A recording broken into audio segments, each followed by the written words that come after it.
We begin with Rian Maelzer in Kuala Lumpur, where the flight originated, and the search for hope intensifies with each new day. Rian, we understand there's new information about the two passengers who traveled on stolen passports. What can you tell us? Well, it's increasingly looking as if these people were not actually involved in the disappearance of the plane. There are reports from Thailand emerging via the Financial Times that an Iranian purchased the tickets for these two people, which might sound ominous on the surface, but that he had requested the cheapest possible flights to Europe. So Beijing was just incidental. It happened that the cheapest flights to Europe were routed through Beijing.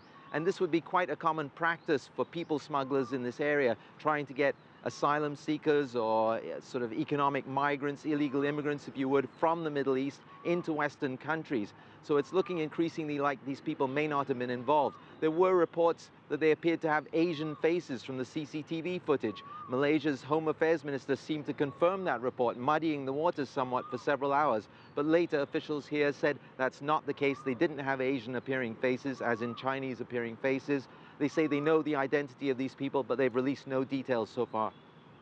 Well, Rian, there's been very little information about what has happened, as we all know, and very few leads, of course, from the search itself. You've been talking to some of the relatives of those who were on that plane. What are they saying? Well, actually, the relatives have been pretty silent here. They're holed up at a hotel not far from here, waiting for news anxiously. Malaysian VIPs, senior government ministers, have been meeting them often, trying to reassure them, I guess, that they're doing all that they can and updating them as they can.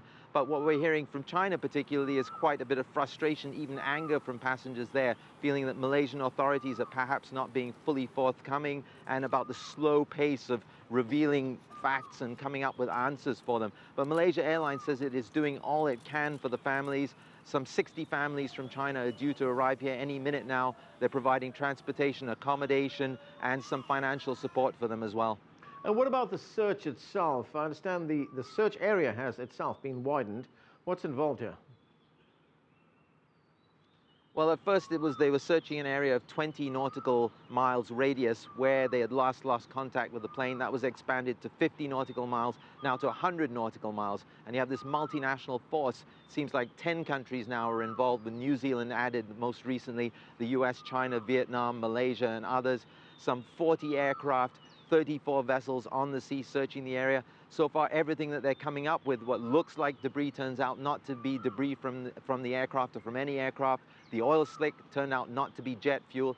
But they've also expanded the search from one side of the Malaysian peninsula, where the plane went missing, off the northeast coast, to the west coast, the other side of the peninsula. And that's because of this theory, the possible signs on the radar that the plane might have tried to make a U-turn.